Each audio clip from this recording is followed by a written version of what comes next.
આજે 9મો સ્કંદ ચાલુ કરીએ છીએ।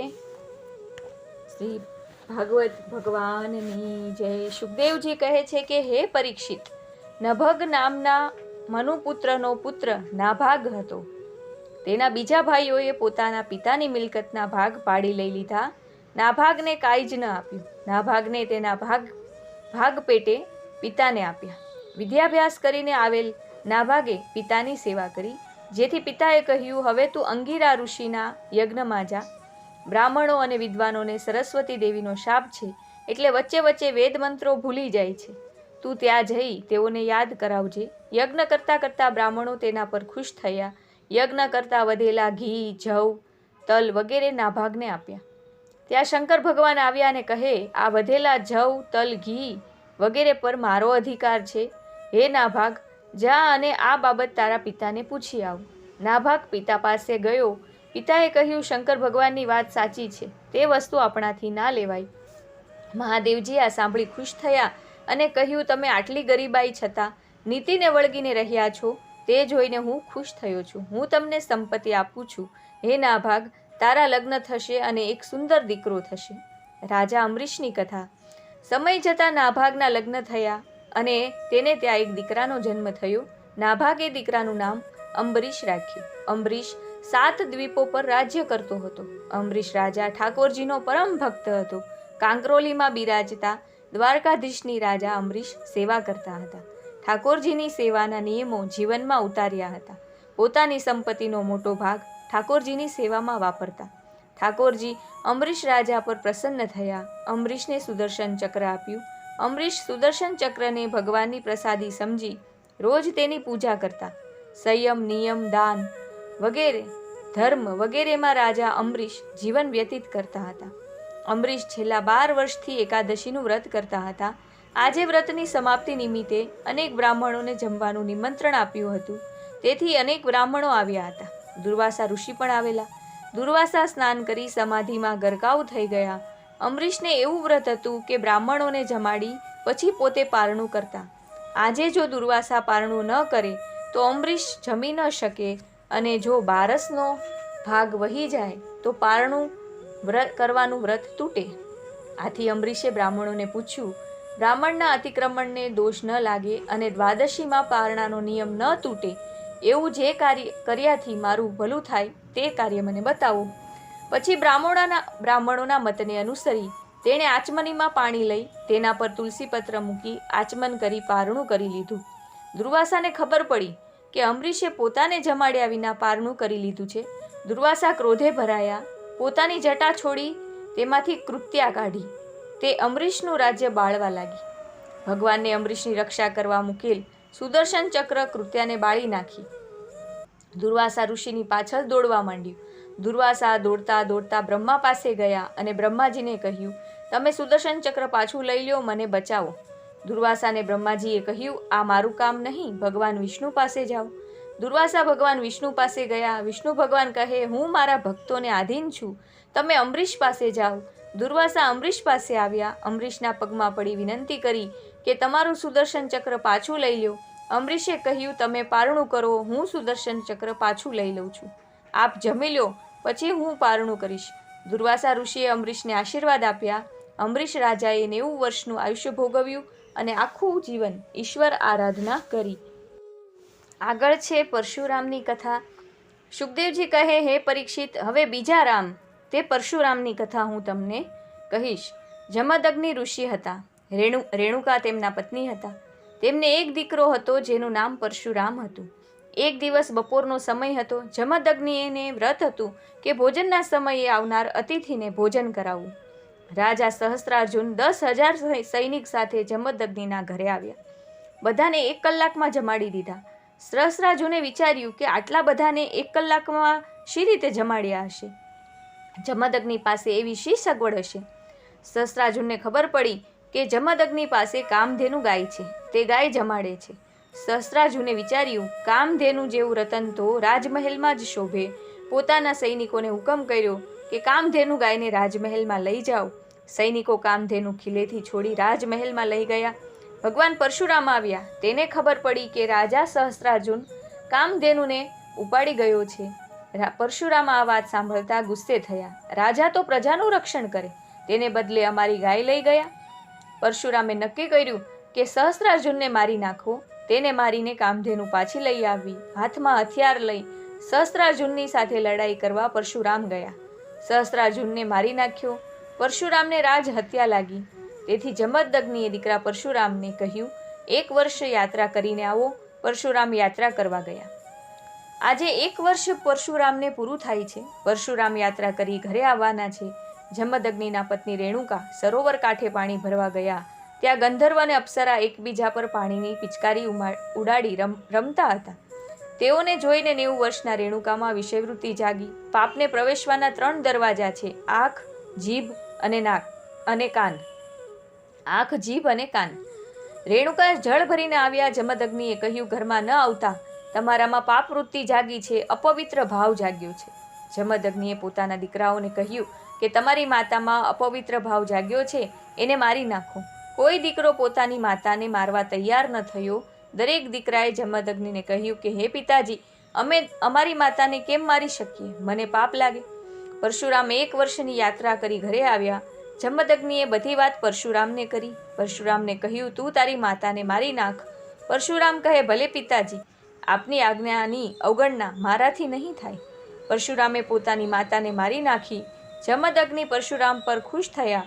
પરશુરામને કહે, માંગ માંગ, આજે હું તારા કૃત્યથી ખૂબ ખુશ છું. તું જે માગીશ તે હું તને આપીશ. પરશુરામ જાણતા હતા પોતાના પિતાની શક્તિઓ. તેમણે પિતાને કહ્યું કે હે પિતાજી, આપ ખરેખર મારા પર ખુશ થયા હો તો મારી માતાને જીવિત કરો અને મારી માતા એ વાત ભૂલી જાય કે મેં તેણીને મારી નાખી હતી. જમદગ્નિએ કહ્યું, તથાસ્તુ. માતા રેણુકા ફરી જીવંત થયા. પરશુરામે પ્રતિજ્ઞા લીધેલી કે 21 વખત ક્ષત્રિયોનો સંહાર કરી પૃથ્વીને નક્ષત્રિય બનાવવી. પરશુરામે 21 વખત ક્ષત્રિયોનો સંહાર કર્યો. બોલો પરશુરામ ભગવાનની જય. રામાવતાર. પરશુરામના નામથી ક્ષત્રિયો ધ્રુજતા હતા. પરશુરામે એક પોતાનું ધનુષ્ય જનક રાજાને ભેટ આપેલું અને કહેલું કે હે રાજા, મારું આ ધનુષ્ય કોઈ તોડે નહીં. જનક રાજાએ નક્કી કર્યું હતું કે આ ધનુષ્ય કોઈની તાકાત નથી કે તોડી શકે, પણ કોઈ ધનુષ્યને તોડે નહીં, પણ ચડાવે તેને હું મારી દીકરી સીતા પરણાવીશ. અનેક રાજાઓ આવ્યા, આ ધનુષ્યને પણછ ચડાવવા પ્રયત્નો કર્યા, પણ વ્યર્થ. જનક રાજા કહે, મને લાગે છે કે ધરતી પર નરવીરો રહ્યા જ નથી. રાજાઓમાં પહેલાના જેવી શૂરવીરતા રહી નથી. આ વાત ચાલે છે ત્યાં રામ લક્ષ્મણને લઈ વિશ્વામિત્ર જનકના દરબારમાં આવ્યા. વિશ્વામિત્રે રામને ધનુષ્ય ચડાવવા કહ્યું. રામે ધનુષ્યને ફૂલને ઉપાડતા હોય તેમ ઉપાડી લીધું. ઉપાડતાની સાથે જ તૂટી ગયું. ધનુષ્યના તૂટવાનો અવાજ પરશુરામે સાંભળ્યો. દોડતા દોડતા જનકપુરીમાં આવ્યા. સીતા અને રામના લગ્ન થઈ ગયા હતા. પરશુરામને જોઈ દશરથ રાજા પણ થરથર ધ્રુજવા લાગ્યા. 21 વખત જેણે ક્ષત્રિયોનો સંહાર કર્યો છે, એનાથી કયો ક્ષત્રિય ન ડરે? દશરથે રામને કહ્યું. પરશુરામ ગુસ્સે થયા. રામે ખૂબ ધીરજ ધરીને જવાબ આપ્યો, હે મુનિ, તમે નાહકના ક્રોધ ન કરો. તમારું ધનુષ્ય તૂટી ગયું, તેમાં મારો વાંક નથી. અતિશય જૂનું હોવાથી ઉપાડતા જ તૂટી ગયું. પરશુરામ રામની વાત સાંભળી થોડા શાંત થયા. તેણે રામને વિષ્ણુનું ધનુષ્ય આપ્યું અને કહ્યું, આ વિષ્ણુના ધનુષ્યને ચડાવી બતાવો. રામે વિષ્ણુનું ધનુષ્ય પણ પડવારમાં ચડાવી બતાવ્યું. પરશુરામ રામના પગમાં પડ્યા. પરશુરામને સમજાયું કે હવે આ જગતમાં મારું કાર્ય પૂરું થાય છે. રામે પરશુરામને કહ્યું, મેં વિષ્ણુનું ધનુષ્ય ચડાવ્યું, પણ મારું ક્યાં? રામનું બાણ એળે ન જાય. મારું ક્યાં એટલે કે ક્યાં હું એને મારું? રામનું બાણ ક્યારે એળે ન જાય. પરશુરામે કહ્યું, હે રામ, તારું ચડાવેલું બાણ ઉત્તર દિશામાં માર, હું પણ ઉત્તરમાં જ જાઉં છું. પરશુરામ ચાલ્યા ગયા. કહેવાય છે કે પરશુરામ કર્મથી હજી પણ જીવે છે. પરશુરામ ગયા અને રામ આવ્યા. બોલો રામચંદ્ર ભગવાનની જય. સિયાવર રામચંદ્ર ભગવાન કી જય. જય જય શ્રી સીતારામ. સુખદેવજી કહે, હે પરીક્ષિત, હવે હું તમને ભગવાન રામની કથા કહીશ. બાહુક નામે એક રાજા હતા. દુશ્મનોએ તેનું રાજ્ય જીતી લીધેલું, તેથી પોતાની પત્ની સાથે વનમાં ચાલ્યા ગયા. વનમાં દુશ્મનોએ રાજા બાહુકને મારી નાખ્યો. જંગલમાં તેની રાણી પતિ પાછળ સતી થવા તૈયાર થયા. તે જ વખતે એક ઋષિઓનું ટોળું ત્યાં આવ્યું. તેઓએ જોયું કે એક સ્ત્રી પોતાના પતિ પાછળ સતી થવા તૈયાર થઈ છે. સ્ત્રી સગર્ભા છે. ઋષિએ કહ્યું, સ્ત્રી સગર્ભા હોય તે સતી ન થઈ શકે. ગર્ભ કાઢી લીધા પછી જ સતી થઈ શકે. રાણીએ બાળકને જન્મ આપ્યો. બાળકનું નામ સગર રાખ્યું. ગર એટલે ઝેર, સગર એટલે ઝેરવાળું. આમ ઝેર આપીને જેનો જન્મ થયો તેથી સગર કહેવાયો. સગર મોટો થયો. તેણે એક યજ્ઞ કર્યો. ઇન્દ્રે સગરના ઘોડાને બાંધી દીધો. સગરના દીકરાઓ ઘોડો શોધવા નીકળ્યા. પાછા વળતા કપિલના આશ્રમ પાસે યજ્ઞનો ઘોડો જોયો. તેમણે કપિલ મુનિનું અપમાન કર્યું. એ અપરાધથી અનાયાસે બળીને ભસ્મ થઈ ગયા. આ અકાળે મરેલા દીકરાઓની સદગતિ કરવા માટે ગંગાજીને સ્વર્ગમાંથી પૃથ્વી પર લાવવી જરૂરી હતી, કારણ કે આ સગરના દીકરાઓની ભસ્મ પર ગંગાજળનો છંટકાવ કરવામાં આવે તો જ સદગતિ મળે, તો જ સદગતિ થાય. સગર રાજાની ત્રીજી પેઢીએ ભગીરથ રાજા થયા. તેમણે પોતાના પિતૃઓના ઉદ્ધાર માટે ગંગા માતાનું તપ કર્યું. ગંગાજી ભગીરથ રાજા પર પ્રસન્ન થયા. ભગીરથે કહ્યું, હે માતા, અમારા પૂર્વજોના ઉદ્ધાર માટે આ પૃથ્વી ઉપર પધારો. ગંગાજી કહે, મારો વેગ એટલો બધો છે કે મને પૃથ્વી પર ઝીલનાર કોઈ નહીં હોય તો પાતાળમાં પહોંચી જઈશ. ભગીરથ રાજાએ શિવજીની આરાધના કરી. શિવજી પ્રસન્ન થયા અને ગંગાજીના વેગને શિવજી પોતાના મસ્તક પર ઝીલવા તૈયાર થયા. ગંગાજી કહે, મારા પવિત્ર જળમાં પૃથ્વીવાસીઓ સ્નાન કરશે અને મારું જળ અપવિત્ર થશે, તેથી મારી ઈચ્છા પૃથ્વી પર આવવાની નથી. ભગીરથે કહ્યું, ભગવાનને હૃદયમાં ધારણ કરનાર સંતો તારામાં સ્નાન કરશે ત્યારે ભગવત ચરણ સ્પર્શથી તારા તે પાપ દૂર થઈ જશે. ગંગાજી તૈયાર થયા. શિવજીએ પોતાની જટા છૂટી મૂકી. ગંગાજી શિવજીની જટામાં પ્રથમ આવ્યા. તે પછી સૌથી પહેલા પૃથ્વી પર હરિદ્વારમાં આવ્યા. જ્યાં સગરના દીકરાઓ બળી ગયા હતા તે જગ્યા પર ગંગાના પાણી ફરી વળ્યા. સગરના દીકરાઓને ગંગાજીના પાણી અડતા જ ઉદ્ધાર થયો. ભગીરથ રાજાએ ગંગાને પૃથ્વી પર ઉતાર્યા, તેથી ગંગાનું નામ ભાગીરથી પડ્યું. પરીક્ષિત કહે, હે શુકદેવજી, તમે મને હવે શ્રીરામની કથા કહો. શુકદેવ કહે, સગર વંશમાં એક દિલીપ નામે રાજા થયા. તેના પુત્ર રઘુ રાજા. રઘુનો અજ અને અજને ઘરે દશરથ રાજાનો જન્મ થયો અને દશરથ રાજાના ઘરે રામે જન્મ લીધો. પરીક્ષિતે શુકદેવજીને પૂછ્યું, ભગવાન રામે દશરથ રાજાને ઘેર જ કેમ જન્મ લીધો તે મને કહો. શુકદેવજી કહે, એ પરીક્ષિત, પૂર્વ જન્મમાં દશરથ એક બ્રાહ્મણ હતો. 13 વર્ષની ઉંમરથી તે બ્રાહ્મણ પુત્ર દરરોજ 1008 તુલસી પત્ર ચૂંટી ઠાકોરજીને ચડાવી પછી જ ભોજન કરતા. બ્રાહ્મણની ઉંમર 25 વર્ષની થઈ ત્યારે તેના લગ્ન થયા. પોતાની પત્નીને બ્રાહ્મણે પોતાના વ્રતની વાત કરી અને નિયમ સમજાવ્યો. પત્ની પણ પોતાના પતિના વ્રતમાં જોડાઈ. આમ તુલસી વડે આરાધના કરતા 7 વર્ષ વીતી ગયા. બ્રાહ્મણને હવે 32 વર્ષનો થયો. એક દિવસ તેની પત્નીએ તેને પૂછ્યું, તમે ભગવાનના પરમ ભક્ત છો, હું પણ તમારા નિયમને અનુસરું છું, પરંતુ આપણે ત્યાં બાળક કેમ નથી? બ્રાહ્મણે પત્નીને કહ્યું, ભૂલી જા, માણસે સતત ઈશ્વર સ્મરણ કરવું. એમ કરતાં કરતાં બ્રાહ્મણ 54 વર્ષનો થયો. એક દિવસ રાત્રે બ્રાહ્મણને ખૂબ તાવ આવ્યો. પત્નીને કહ્યું, મને ગોદડું ઓઢાડ. આખી રાત તાવ રહ્યો. રોજના નિયમ પ્રમાણે વહેલી સવારે 4 વાગે ઉઠી સ્નાન કરી તુલસી ચૂંટવા જવાનું હતું. પત્ની કહે, તાવવાળા શરીરે એકલા જવું નથી, હું પણ તમારી સાથે આવું. બ્રાહ્મણે તાવને વિનંતી કરી કે, હે તાવ, થોડી વાર માટે તું હટી જા. મારે નિયમ પ્રમાણે ભગવાનની પૂજા કરવી છે. હે ઈશ્વર, મને શક્તિ આપો. બ્રાહ્મણ તુલસી ચૂંટતા ચૂંટતા ઈશ્વર સ્મરણ કરતો હતો. ભગવાનની પૂજા કરવા જતો હતો. ત્યાં પત્નીએ કહ્યું, તમને તાવ આવ્યો છે, હું તમારી સાથે આવું. બ્રાહ્મણે પોતાની પત્નીને ના કહી. રસ્તામાં બ્રાહ્મણ જતો હતો ત્યાં બચાવો બચાવો એવી કોઈ સ્ત્રીની બૂમ તેને સંભળાઈ. બ્રાહ્મણ સ્વસ્થ થઈ કાન દઈ સાંભળવા લાગ્યા. જમણી બાજુથી અવાજ આવતો લાગ્યો. તે જમણી તરફ ગયો. જોયું તો એક ગુફામાં એક સ્ત્રી પાણી કરતી હતી. ઠાકોરજીને ચડાવવાનું જળ તે સ્ત્રીના મોઢામાં મૂક્યું. હજી વધુ આપો, સ્ત્રીએ કહ્યું. બ્રાહ્મણે પૂછ્યું, તમે કોણ છો? હું તમને કઈ રીતે ઉપયોગી થઈ શકું? સ્ત્રી બોલી, હું પિશાચીની છું, નીચ કર્મ કરનારી છું, મારો જીવ જતો નથી. સ્ત્રીનું શરીર ઉછળવા લાગ્યું. જીવ જતો ન હતો. બ્રાહ્મણે કહ્યું, આજ દિન સુધી એકાદશી વ્રત મેં કર્યું હોય તો આ જીવ શાંત થાય. તરત જ તે પિશાચીનીનો જીવ શાંત થયો. શબને અડવાથી સૂતક લાગે. સૂતકમાં ઠાકોરજીની સેવા ન થઈ શકે.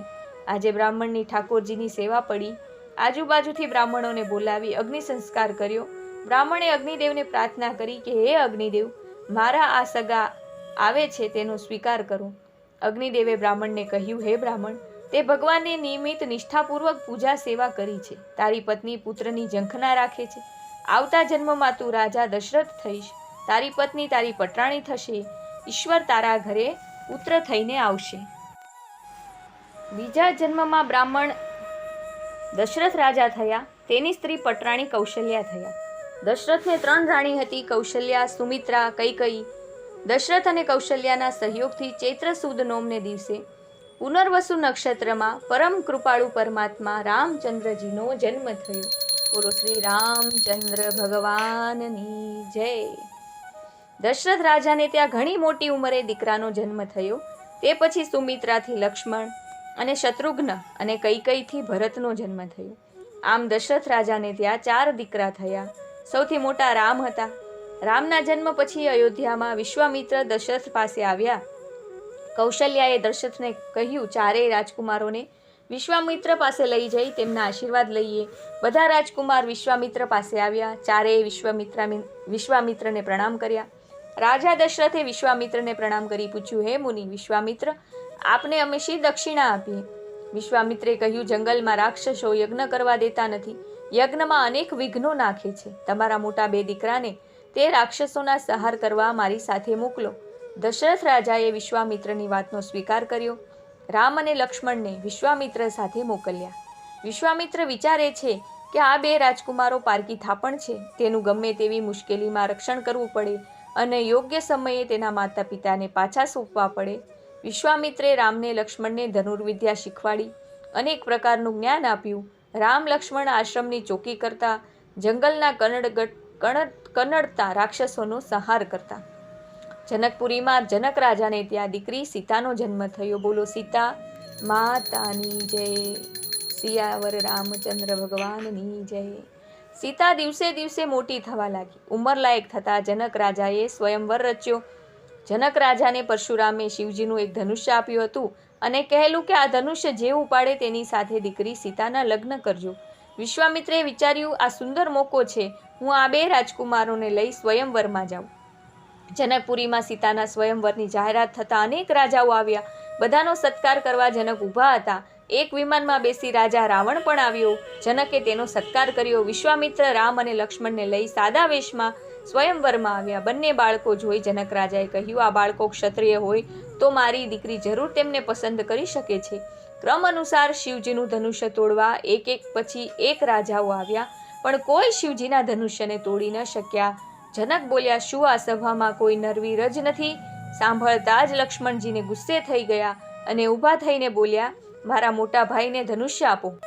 રામે શિવજીના ધનુષ્યના ઘડીના 6થા ભાગમાં ટુકડા કરી નાખ્યા. જનક રાજાએ પૂછ્યું, આ શૂરવીર બાળક કોણ છે? દશરથ રાજાનો દીકરો રામ છે. જનક રાજાએ કહ્યું, દશરથ રાજાને ખબર આપો કે શિવ ધનુષ તોડનાર નરવીર તમારા દીકરા રામને મારી દીકરી સીતા સાથે પરણાવો. દશરથ રાજા વાજતે ગાજતે જનકપુરીમાં આવ્યા. રામના સીતા સાથે લગ્ન થયા. દશરથ રાજાની છાતી આનંદથી ગજગજ ફૂલી સમાતી ન હતી. એક વખત કૈકેયીના પિતાએ સંદેશો મોકલ્યો કે ભરતને અમારે ત્યાં થોડો વખત મોકલો. ભરતને દશરથ રાજાએ મોસાળ મોકલ્યા. દશરથ રાજા હવે 60 વર્ષના થયા હતા. તેમના હાથ પગ કાપવા લાગ્યા હતા. ગુરુ વશિષ્ઠ અને કૌશલ્યાએ પૂછ્યું, હે ગુરુદેવ, રાજા દશરથના હાથ કેમ ધ્રુજે છે? વશિષ્ઠે કહ્યું, હવે રામને રાજગાદી પર બેસાડો અને રાજા દશરથને નિવૃત્ત થવા દો. ગુરુ વશિષ્ઠના કહેવા મુજબ સારો દિવસ જોઈ રામનો રાજ્યાભિષેક કરવાનું દશરથ રાજાએ નક્કી કર્યું. રાણી કૈકેયીની દાસી મંથરા કૈકેયીને કહે છે કે હે રાણીમાં, ભરતની ગેરહાજરીમાં રામને દશરથ રાજા ગાદી પર બેસાડે છે. હે કૈકેયી, તમારે રાજા દશરથ પાસે 2 વરદાન માંગવાના બાકી છે ને, તે તમે માંગી લ્યો. આજે સારો મોકો છે. એક તો ભરતને રાજગાદી અને બીજું રામને 14 વર્ષનો વનવાસ. રાજા દશરથ સાંજે કૈકેયી પાસે ભોજન લેવા આવ્યા. આમાં કૈકેયીના મનમાં કાંઈ નહોતું, પણ મંથરા નામની દાસીએ બધું ઝેર કૈકેયીના મનમાં ઘોળ્યું. બાકી કૈકેયી પોતાના ભરત કરતાં પણ રામને દીકરા તરીકે પ્રથમ જોતા હતા. ત્યારે મોકો જોઈને કૈકેયીએ દશરથને યાદ કરાવ્યું કે મારે તમારી પાસે 2 વરદાન માંગવાના છે. યાદ છે તમને? આજે મારી ઈચ્છા બંને વરદાન માંગી લેવાની છે. દશરથે કહ્યું, માંગી લ્યો. કેમ કે દશરથના મનમાં એવું કાંઈ નહોતું. એને એમ કે કૈકેયી કાંઈ બીજું માંગશે. કૈકેયીએ કહ્યું, પહેલું વરદાન ભરતને રાજગાદી પર બેસાડો અને બીજું વરદાન એ રામને 14 વર્ષ વનવાસ આપો. આવતીકાલે રામ માટે રાજ્યાભિષેકને બદલે વનવાસના કપડાં મંગાવો. દશરથને ખૂબ જ આઘાત લાગ્યો છે. કૈકેયીને કહ્યું, તું વિશ્વાસઘાતી થઈ, ત્યાં શું માંગ્યું? સવારે દશરથ મોડા પડ્યા. કૌશલ્યા વિચારવા લાગ્યા કે આજે રામનો રાજ્યાભિષેક છે અને આમ મોડા કેમ? દશરથ આવ્યા છે, પગ લચકાય છે. કૌશલ્યાએ પૂછ્યું, શું થયું? જ્યારે માણસને આઘાત લાગે, દુઃખ થાય, ત્યારે ગળું સુકાય છે. દશરથે પાણી માંગ્યું. કૌશલ્યાએ કહ્યું, કુલગુરુ વશિષ્ઠને બોલાવો. કેમ કે દશરથ રાજા કંઈક અલગ જ થાય છે. દશરથ રાજાથી કાંઈ બોલાતું નથી. આંખોમાં પાણી આવે છે. વશિષ્ઠ આવ્યા. બાજુમાં કૌશલ્યા બેઠા છે. દશરથે વશિષ્ઠને કહ્યું, રામનો રાજ્યાભિષેક નહીં થાય. રામે વનમાં જવાનું છે. આ વાત મારે રામને કહેવાની છે. કઈ રીતે હું મારા રામને કહું કે તમારે આજે રાજગાદી પર નથી બેસવાનું અને તમને આજે હું વનવાસ મોકલાવું છું? રામને બોલાવો. રામ આવ્યા. દશરથે કૈકેયીએ માગેલા 2 વરદાનની વાત કરી. રામે કહ્યું, પિતાજી, આપની આજ્ઞા મારે શિરોમાન્ય છે. કેમ કે એ તો મર્યાદા પુરુષોત્તમ રામ હતા. હું વનમાં જવા તૈયાર છું. સમય બલવાન છે, નહીં મનુષ્ય બલવાન. કેમ કે સમય હોય ને એ જ બલવાન હોય. મનુષ્ય કંઈ પણ કરી લે છે તો એ સમય આગળ કોઈનું કાંઈ ચાલતું નથી. સુખ અને દુઃખ 2 જોડિયા ભાઈ જેવા છે. બંને સાથે જ ચાલે છે.